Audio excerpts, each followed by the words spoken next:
Hello. इन 2 दिनों में तुम्हारा प्रचार कैसा रहा? मैंने एक कैथोलिक उपयाजक के साथ सुसमाचार साझा किया। सर्वशक्तिमान परमेश्वर के वचन उसे ईश वचन लगे। वो जांचना चाहता है, बहुत खूब। लेकिन उसे एक शंका है। क्या शंका है? वो कहता है कि उसकी कलीसिया एक पवित्र और कैथोलिक कलीसिया है। इसे प्रेरितों ने सौंपा है और ये रूढ़िवादी कलीसिया है। उसे डर है कि सर्वशक्तिमान परमेश्वर पर विश्वास करने के लिए कैथोलिक मत को छोड़ना धर्म त्याग है। इस तरह वह स्वर्ग नहीं जा पाएगा। भाई चैन, आप इसका समाधान कैसे करेंगे? बिल्कुल, इसे लेके मैं भी सुनिश्चित नहीं हूँ। हमारे साथ संगति कीजिए। हाँ, ये दरअसल बहुत ही सरल है। इसके रूढ़िवादी कलीसिया होने से कोई फर्क नहीं पड़ता। क्या रूढ़िवादी कलीसिया में होने का मतलब प्रभु का स्वागत करना है? क्या रूढ़िवादी होने का मतलब है कि आप स्वर्ग में प्रवेश कर सकते हैं?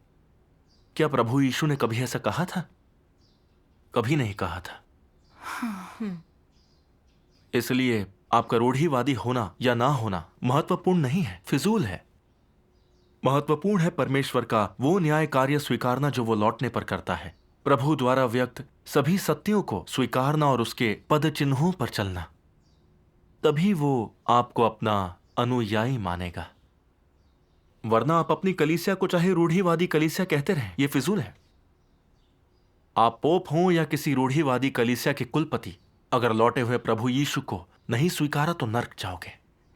सच सच कहा। कहा, ये पते की बात है। हाँ, जोरदार संगति है। बहुत पहले यहूदी लोगों ने सोचा कि वे यहोवा के चुने हुए लोग हैं। उनका विश्वास सबसे पारंपरिक है।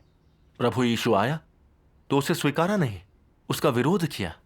इसका क्या असर पड़ा? वे बहिष्कृत कर दिए गए। उन्हें त्याग कर परमेश्वर ने बहिष्कृत कर दिया, यहां तक कि उन्हें दंड और श्राप दिया। हाँ, बिल्कुल। और उन अनुयायियों का क्या जिन्होंने प्रभु यीशु का अनुसरण करने के लिए यहूदी विश्वास छोड़ा?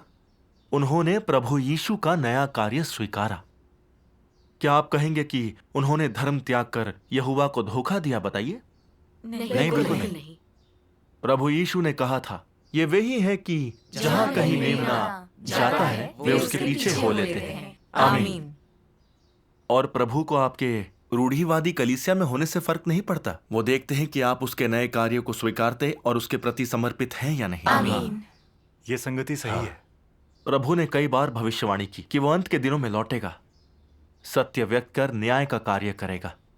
कैथोलिक कलीसिया में इंतजार कर प्रभु की वापसी का स्वागत नहीं किया या अंत के दिनों में उसके प्रकटन और कार्य को नहीं स्वीकारा तो सबसे रूढ़िवादी कलीसिया में रहने से कोई लाभ नहीं।